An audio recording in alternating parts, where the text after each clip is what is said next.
가톨릭 교회 교리서 제2단락 사흔날에 죽은 이들 가운데서 부활하셨다. 638.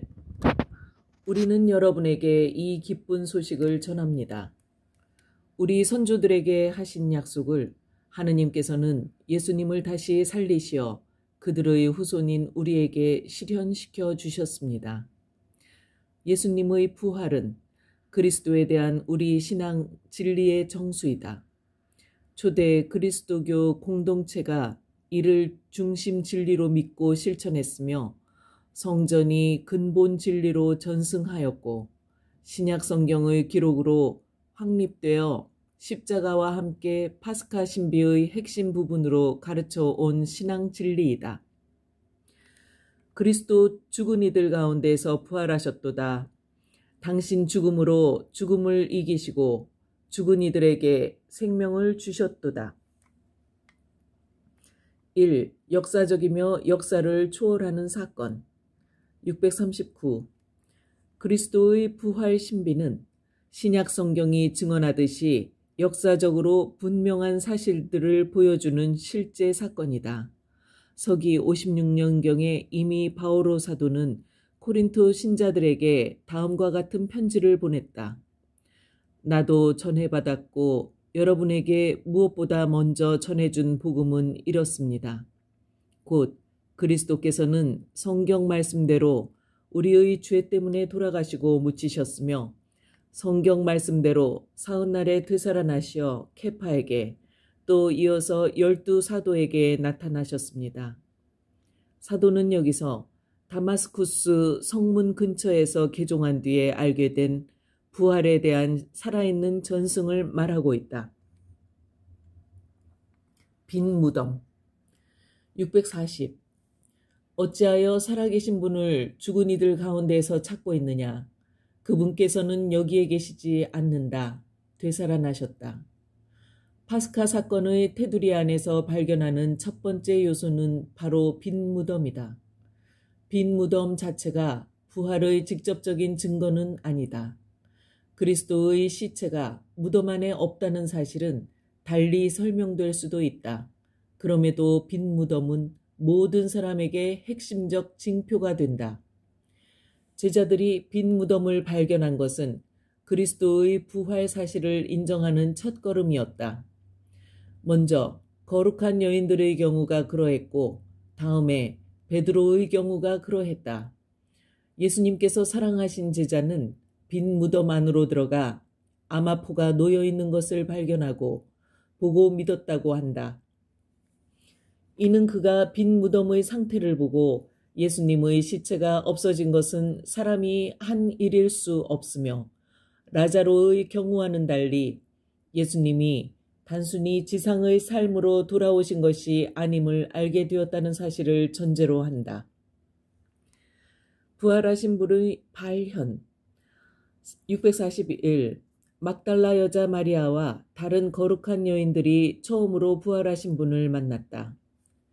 그들은 성금요일 저녁에 안식일이 다가오기 때문에 서둘러 매장했던 예수님의 시신에 향료를 마저 발라드리려고 무덤에 갔다.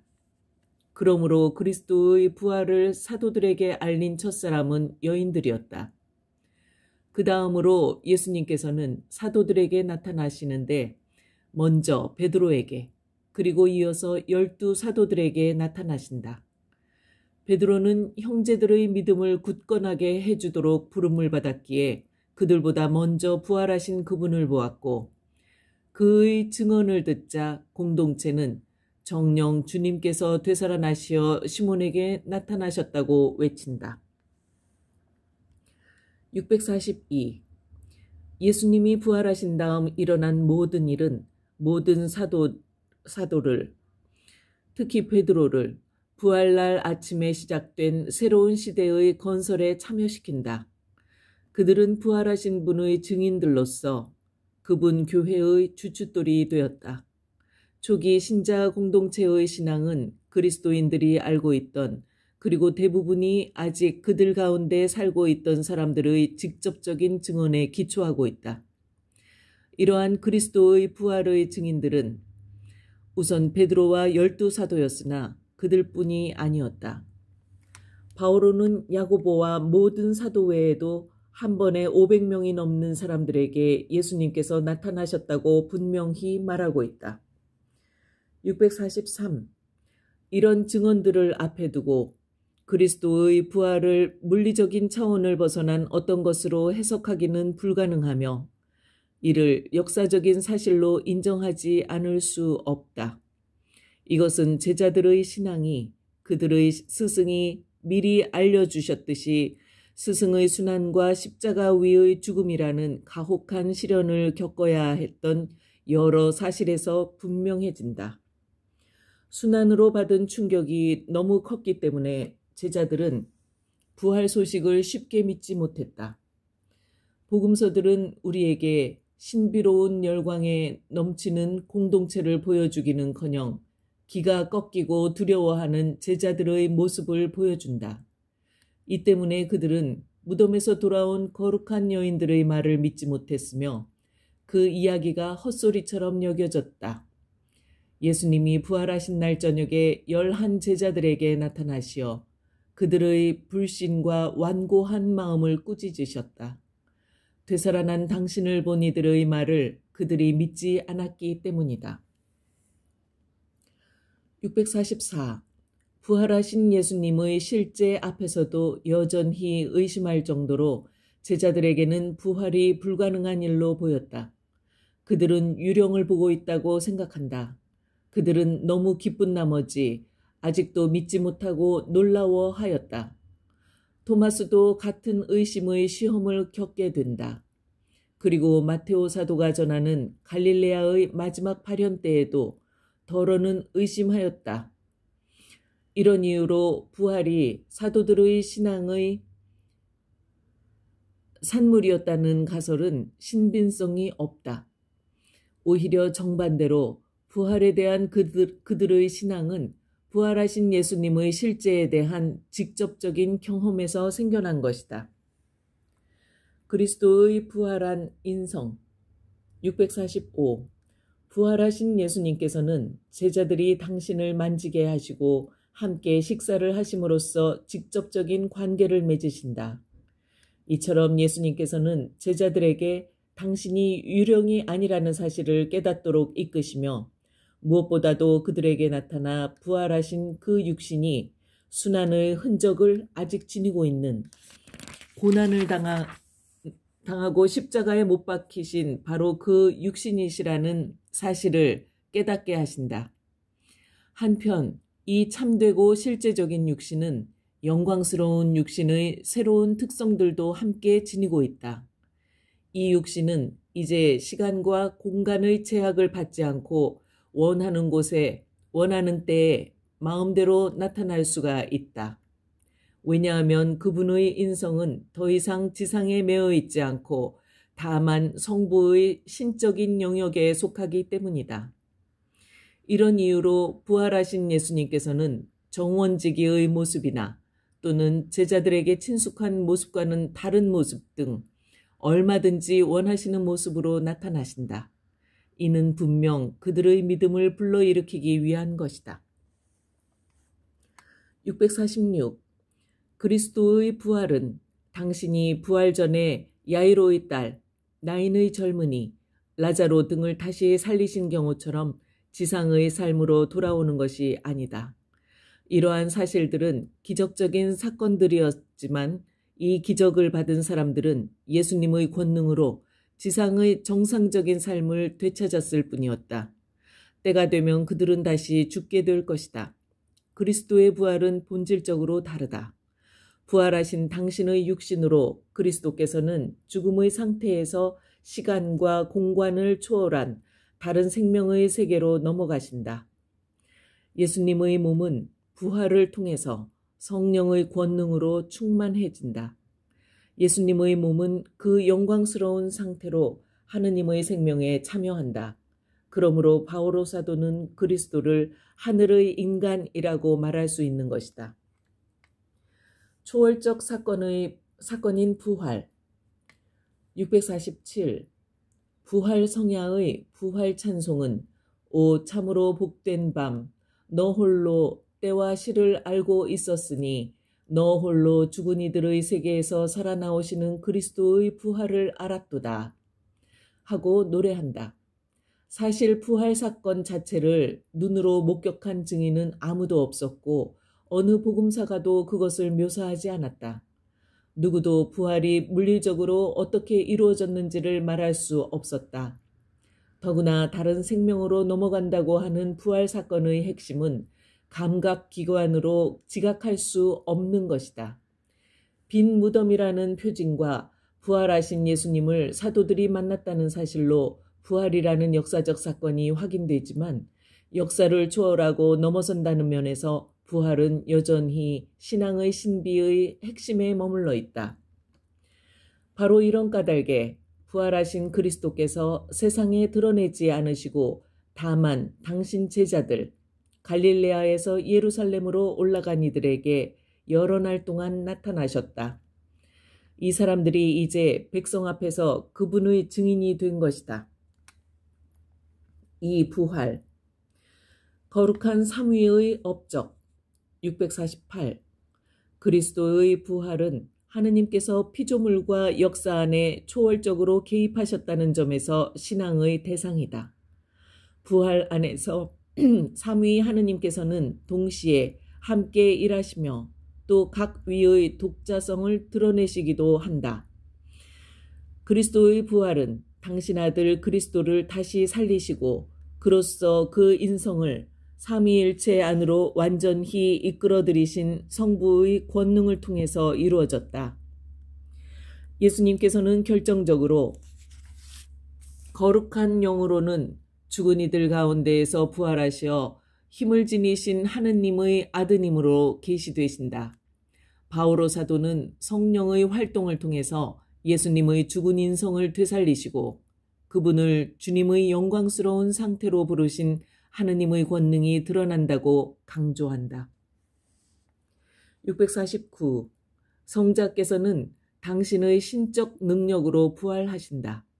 예수님께서는 사람의 아들이 많은 고난을 당하고 죽었다가 부활할 것이라고 예고하신다. 또 다른 곳에서는 이렇게 분명히 말씀하신다. 아버지께서는 내가 목숨을 내놓기 때문에 나를 사랑하신다. 그렇게 하여 나는 목숨을 다시 얻는다. 아무도 나에게서 목숨을 빼앗지 못한다. 내가 스스로 그것을 내놓는 것이다. 나는 목숨을 내놓을 권한도 있고 그것을 다시 얻을 권한도 있다. 예수님께서 돌아가셨다가 다시 살아나셨음을 우리는 믿습니다. 650. 교부들은 그리스도의 신적 위격에서부터 부활을 관상한다. 이 위격은 죽음으로 분리된 그리스도의 영혼과 육신에 결합된 채로 남아있었다. 인간의 이 두 구성체 안에 남아있는 신성의 단일성으로 이 둘은 다시 결합됩니다. 이처럼 두 구성체의 결합이 분리됨으로써 죽음이 오고 분리된 이 둘의 결합으로 부활이 일어납니다. 3. 부활의 의미와 구원 효과 651. 그리스도께서 되살아나지 않으셨다면 우리의 복음 선포도 헛되고 여러분의 믿음도 헛됩니다. 부활은 무엇보다도 그리스도께서 친히 행하시고 가르치신 모든 것들을 확인해 주는 것이다. 그리스도께서 약속하셨던 당신의 신적 권위에 대한 결정적인 증거를 부활로서 보여주셨으므로 비록 인간의 정신이 도저히 도달할 수 없는 것일지라도 그 모든 진리는 정당화된다. 652. 그리스도의 부활은 구약의 약속과 예수님께서 사시는 동안 하신 약속의 실현이다. 성경 말씀대로라는 표현은 그리스도의 부활이 그 예언들을 성취하는 것이라는 점을 가리킨다. 653. 예수님의 신성의 진실성은 그분의 부활로 확인되었다. 그분께서는 이렇게 말씀하셨다. 너희는 사람의 아들을 들어 올린 뒤에야 내가 나임을 깨달을 것이다. 십자가에 못 박히셨던 예수님의 부활은 그분께서 바로 나다는 것, 곧 하느님의 아들이요 하느님 자신이시라는 것을 증명했다. 바오로 사도는 유다인들에게 이렇게 천명한다. 우리는 여러분에게 이 기쁜 소식을 전합니다. 우리 선조들에게 하신 약속을 하느님께서는 예수님을 다시 살리시어 그들의 후손인 우리에게 실현시켜 주셨습니다. 이는 시편 제2편에 기록된 그대로입니다. 너는 내 아들, 내가 오늘 너를 낳았노라. 그리스도의 부활은 하느님 아들의 강생의 신비에 밀접하게 연결되어 있다. 부활은 하느님의 영원한 계획에 따른 강생의 완성이다. 654. 파스카의 신비에는 두 가지 측면이 있다. 예수님께서는 당신의 죽음을 통해서 우리를 죄에서 구해주시고 당신의 부활을 통해서 우리에게 새 생명의 길을 열어주신다. 이것은 무엇보다도 먼저 우리에게 하느님의 은총을 다시 얻게 해주는 의화이다. 그리하여 그리스도께서 아버지의 영광을 통하여 죽은 이들 가운데서 되살아나신 것처럼 우리도 새로운 삶을 살아가게 되었습니다. 의화는 죄로 생겨난 죽음에 대한 승리이며 은총에 대한 새로운 참여이다. 그리고 예수님께서 부활하신 뒤에 가서 내 형제들에게 전하라 하고 제자들을 형제라 부르셨듯이 부활은 사람들에게 그리스도의 형제가 되게 하는 하느님의 양자 입양을 실현한다. 우리가 그리스도의 형제가 되는 것은 본성이 아니라 은총의 선물이다. 이 양자 입양은 그분의 부활에서 완전히 드러나는 외아들의 생명에 실제적으로 참여하도록 해주기 때문이다. 655. 끝으로 그리스도의 부활은 장차 우리 부활의 근원이며 원천이다. 그리스도께서는 죽은 이들 가운데에서 되살아나셨습니다. 죽은 이들의 만물이 되셨습니다. 아담 안에서 모든 사람이 죽는 것과 같이 그리스도 안에서 모든 사람이 살아날 것입니다. 이 완성을 기다리며 부활하신 그리스도께서는 신자들의 마음 안에 사신다.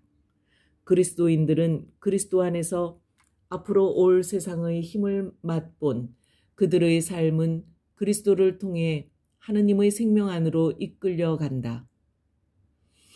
이는 그들이 이제는 자신을 위하여 살지 않고 자기들을 위하여 돌아가셨다가 되살아나신 분을 위하여 살게 하시려는 것이다.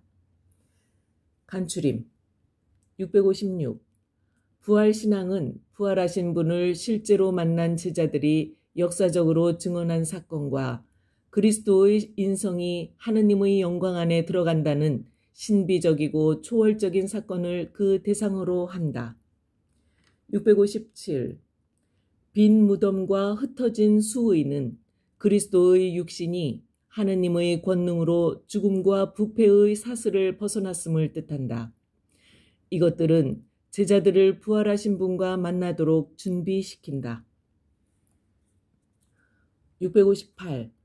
죽은 이들 가운데에서 부활한 첫사람이신 그리스도께서는 지금은 우리 영혼을 의화시키심으로써 장차에는 우리 육신을 다시 살리심으로써 우리 자신의 부활의 근원이 되신다.